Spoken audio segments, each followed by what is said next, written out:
David, why is that nerd's fantasy always going to be a fantasy and not a reality? That's why I wrote the book Nerds, because I want that kid's fantasy to come true. I want that kid to be able to do all sorts of math problems and get all the right answers and have all the girls say, wow, you want to go out with me on Saturday night? That doesn't happen yet, but the reason that it doesn't happen is because we send a lot of very bad and very confusing messages to kids through our culture, and I think that can change. If it's so hard being a nerd, how come they just don't stop it? Most kids who are labeled as nerds don't think of themselves that way until they hear the label. You are a nerd. I've worked with kids who, one by one, their friends would stop having anything to do with them because the social cost was too high.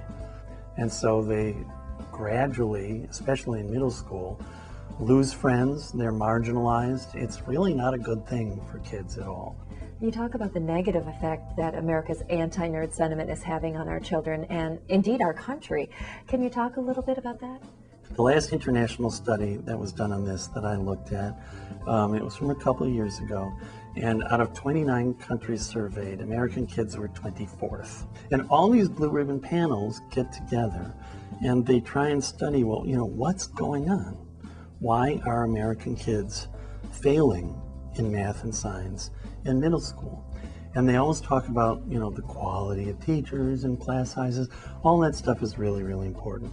But, I don't really believe that middle school English and social studies teachers are a whole lot better than math and science teachers.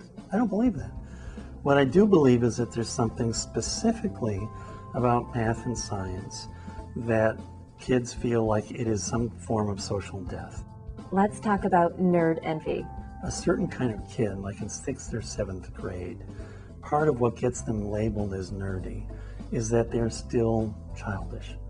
They're not so concerned about their appearance. They're not so concerned about what's cool and what's not cool. And they still allow themselves those childish enthusiasms.